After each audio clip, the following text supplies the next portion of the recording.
अस्सलामुअलैकुम एवरीवन, कैसे हैं आप सब। उम्मीद करती हूँ आप सब खैरियत से होंगे। अल्हम्दुलिल्लाह मैं भी बिल्कुल ठीक हूँ। जी, तो आज मैं बना रही हूँ दोपहर में चने की दाल, और वो भी थोड़ा ढाबा स्टाइल में, बहुत मज़े की लगती है। जिस तरह से हम आम सा सालन जो बनाते हैं घर में रूटीन के मुताबिक, इस तरह से ही बनेगी, लेकिन कुछ तरीके होते हैं बनाने के, और ये है कि मैं उस तरीके से बना रही हूँ। पहले मैंने ज़ीरे को फ्राई किया, उसके बाद प्याज डाला और फिर टमाटर, उनको अच्छी तरीके से भुना। अब इसके अंदर जाएगी बॉयल हुई हुई चने की दाल। अच्छा, चने की दाल जो है पहले से बॉयल करके रख लो, वो बहुत अच्छी लगती है, और जल्दी, मुझे लगता है कि बहुत जल्दी जो है ना सालन बन जाता है उस तरीके से। और जी, यहाँ पर गए हैं सारे स्पाइसेस, जिस तरह से आप लोग खाते हैं उसी तरीके से डालिएगा। हम थोड़ा सा तेज़ खाते हैं, तो मैं थोड़ा ज़्यादा मसाले वगैरह डालती हूँ हर सालन में। और ये है कि मेरी नमता भी माशाल्लाह शौक़ से खा लेती है थोड़ी मिर्चें वगैरह। और यहाँ अच्छे से मसाला भून के जो है, अब मैं इसके अंदर चने की दाल डालूँगी। चने की दाल जो है वो उबली हुई होना बहुत फ़ायदेमंद रहती है। इसे मैंने दोपहर में, सुबह में जब मैं उठी थी, सारा काम वाम कर लिया था, तो मैंने बॉयल करके रख ली थी। और ये कि इससे ये सालन जो है मेरा 15 मिनट में बन गया था, शुक्र है अल्लाह का। और यहाँ पे जो है थोड़ा सा पानी ऐड किया, और इसको अब थोड़ा सा दम दे दूँगी मैं ना सालन को। अच्छा, चने की दाल जब बनती है ना, ये चावलों के साथ, रोटी के साथ, मतलब बहुत अच्छी लगती है। और भी दालें अच्छी लगती हैं, लेकिन ये वाली दाल मुझे बहुत पसंद है। अनमता को भी बहुत पसंद है, अम्मी को भी। तो इस वजह से भी मैं ये चने की दाल बना लेती हूँ। और इस तरह से बनाओ कि सब देखें भी और खाएं भी और मज़ा भी आए, शक्ल से भी अच्छी लगना चाहिए सालन। और बस यहाँ पर जो है मैंने ये चीज़ें डाल दी थी, अदरक और हरी मिर्चें, धनिया, पुदीना जो डालते हैं वो डाल दिया था। और यहाँ पर जो है मैंने रोटियाँ बनाई। सबसे पहले मुझे अम्मी को देनी है, क्योंकि मेरी अम्मी से बिल्कुल बर्दाश्त नहीं हो रहा था। चने की दाल बनी थी, तो कहते हैं ना, जब कोई अच्छा सालन बन रहा हो ना किसी का, तो वाक़ई बहुत भूख लग रही होती है। और हमने बनाया था दोपहर में असली घी, कल दोपहर में बनाया था। और जो है असली घी के साथ, रोटी के साथ जो है आप कोई सा भी सालन लो तो और बहुत मज़े का लगता है। असली घी घर का हो तो वो ज़्यादा स्वाद, मुझे तो स्वाद ज़्यादा आता है। बाकी ये कि बाहर से जो हम मंगवाते थे वो बिल्कुल भी अच्छा नहीं होता, तो उसमें स्मेल आती है बहुत ज़्यादा। तो ये है कि ये मेरी भाभी ने खुद से शुरू किया, घर में बनाना ट्राई किया, और अल्हम्दुलिल्लाह बहुत अच्छा बनता है अब जब से हम घर में ही बनाते हैं। अगर आपको भी देसी घी की जो रेसिपी चाहिए तो वो आप मुझे ज़रूर बताइए कमेंट में, तो मैं उसकी रेसिपी आपके साथ शेयर कर दूँगी। बहुत आसान है बनाना, बहुत ही सिंपल है, और अक्सर हमारे घरों में दूध तो आता ही रहता है। बस ये कि थोड़ी-सी मेहनत करनी पड़ती है। नहीं भी दूध बॉयल करने की ज़रूरत हो, तब भी आप लोग दूध जो है बॉयल करके रखो, आजकल का सीज़न चल रहा है। असली घी जो है बहुत फ़ायदेमंद होता है, बच्चों के लिए भी, बड़ों के लिए भी, जो एजिड होते हैं, और छोटे बच्चों के लिए। और यहाँ पे जो है कोई सा भी सालन बनाओ, उसके साथ असली घी की रोटी खाओ, मुझे तो बहुत अच्छा लगता है। मेरी नमता भी शौक़ से खा लेती है, अम्मी भाई सब। बस यही होता है कि घर वाले शौक़ से खाएँ ना, तो समझो आप जीत गए हो, मैं तो ये कहती हूँ। और अल्हम्दुलिल्लाह जो मैं बनाती हूँ वो शौक़ से खा लेती मेरी नमता भी, और मेरी अम्मी भी, मेरे भाई भी। और यहाँ पर जो है मैं बाज़ार गई थी। अच्छा, नमता के लिए मैं लेकर आई थी अचार, क्योंकि समझ में नहीं आ रहा था लंच के लिए मैं क्या दूँ। अगर नमता मदरसे से आ जाती है तो परेशान होती हूँ मैं क्या दूँ। फिर मैंने सोचा चलो उसके साथ जो है उसको मैं अचार देना ट्राई करती हूँ कि पराठा अचार खा लेगी, चाय वो पीती ही नहीं है। और मैं लेके आई थी नमता के लिए ब्रेड क्रम्स।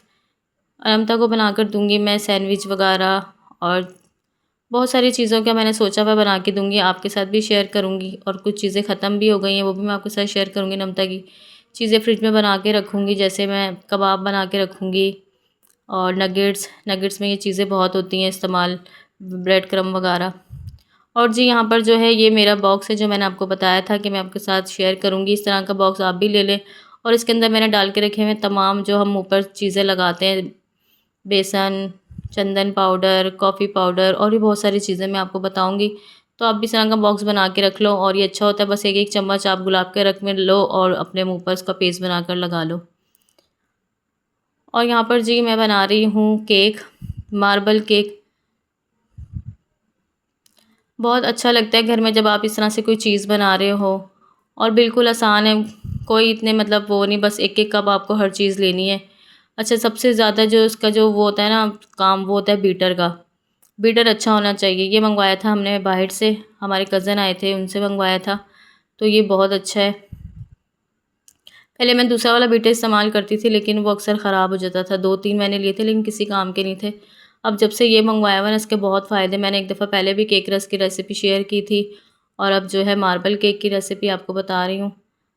और साथ-साथ ये लिखा हुआ भी है, जिसको मतलब मैं भूल जाऊँ कुछ बताना होता है ना, आप जब वॉइस ओवर कर रहे हो और बहुत सारी चीज़ें आप भूल जाते हो, तो ये कि मैं साथ-साथ मैंने मेंशन भी किया हुआ है कि क्या-क्या चीज़ डाल रही हैं, क्या-क्या चीज़ नहीं डालनी, वो सब कुछ मैंने बताया हुआ है। अच्छा, ज़्यादातर कोशिश यही होती है कि बच्चा जो है ना घर की चीज़ें खाए, और हमारे घर के बच्चे माशाल्लाह इतने अच्छे हैं कि मेरी भाभी ने भी उनको आदतें डाली हुई हैं कि घर की चीज़ें खानी है, और मैं भी अनमता की यही कोशिश करती हूँ कि अनमता घर की चीज़ खाए। केक बना के रख देते हैं हम रात में, सुबह में बच्चे नाश्ते में भी खा लेते हैं, लंच में भी ले जाते हैं, बहुत फ़ायदा होता है। और घर में अगर तमाम चीज़ें मौजूद हों, जैसे मैं पहले भी बता चुकी हूँ कि आप जब बाज़ार जाते हो ना, तो आप लाज़मी नहीं कि इकट्ठा सामान ला के रखो इस तरह का। आप जब भी जाओ कोई एक-एक चीज़ ले आओ, कभी 2 चीज़ें ले आओ अपने हिसाब से, अपना बजट देखकर। तो मेरे साथ तो यही होता है कि मैं जब जाती हूँ ना, तो मैं इस तरह की 2-4 चीज़ें ले लेती हूँ, फिर दोबारा अगर मेरा चक्कर लगता है तो फिर मैं एक चीज़ ले लेती हूँ। और जब मैं इस तरह से कोई चीज़ बनाती हूँ, मुझे पता ही नहीं चलता कि मेरे कितने पैसे लगेंगे, क्योंकि ये पूरा महीना, डेढ़ महीने में मैं जो है चीज़ें जमा करके रखती हूँ। बहुत फ़ायदेमंद रहता है। आप लोग भी इस तरह से किया करो, एक साथ पैसे खर्चना, अब तो मैं कहती हूँ इतनी महँगाई है, बहुत मुश्किल है।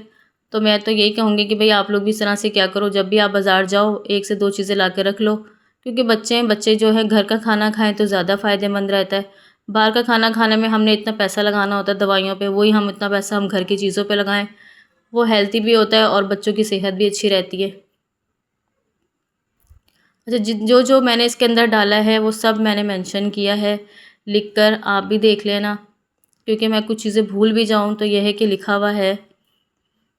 अच्छा, यहाँ पर जो है रात हो रही थी, और इस तरह से अगर आपके पास कोई कागज़ हो घर में, जैसे बच्चों की कॉपियाँ वगैरह, उसका पेज भी आप ले सकते हो। उसके अंदर ऑयल डालो, अच्छे से डिप कर दो उसको, ताकि आप इसके ऊपर जब केक का मिक्सचर डालो तो आसानी से हो जाए। और ये है मैदा छना हुआ। अच्छा, 1 कप ही मैदा है, यहाँ पे मैंने के कप में मेंशन नहीं किया हुआ। जितनी भी चीज़ें डाली हैं सब छान के डाली हैं और 1 कप डाली हैं। और इस तरह के चम्मच होते हैं, केक बेकिंग जब आप स्टार्ट करते हो तो इस तरह के चम्मच वगैरह होते हैं, वो ले लो आप। इससे भी ये होता है कि बहुत फ़ायदा होता है, और आपको हर चीज़ डालनी है वो छान के ही डालनी है। अच्छा, मुझे इतनी अच्छी बेकिंग नहीं आती, बस ये कि मैं इतनी अच्छी कर लेती हूँ कि हमारे बच्चे जो हैं वो शौक़ से खा लेते हैं। शुक्र अल्हम्दुलिल्लाह, बच्चे बस आपके खुश होने चाहिए। और हमारा तो सबसे मेन बताओ, हमारी फ़र्स्ट प्रायोरिटी सिर्फ़ हमारी औलाद होती है, क्योंकि ज़ाहिर सी बात है हमारे बच्चे खाएँ तो बहुत खुशी होती है माँ-बाप को। माँ इतनी मेहनत कर रही है और बच्चे ना खाएँ तो मैं कहूँ तो दिल ही नहीं करता दोबारा कोई चीज़ बनाने के लिए।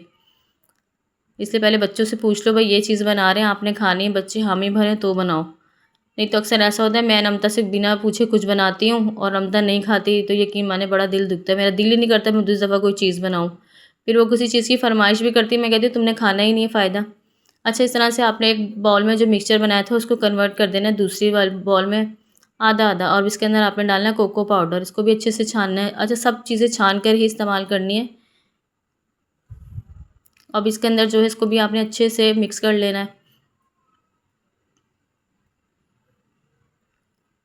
और ये पतीले में भी बहुत अच्छा सा बेक हो जाता है केक, लेकिन आज हमने बोला ओवन में बना लेते, काफ़ी टाइम हो गया था हमने इस्तेमाल ही नहीं किया। केक रस मैंने जो बनाए थे वो पतीले में बनाए थे, पतीला देश की जो भी आप लोग कह लें, हम पतीला कहते हैं, तो उसमें बनाया था, बहुत अच्छा बना था।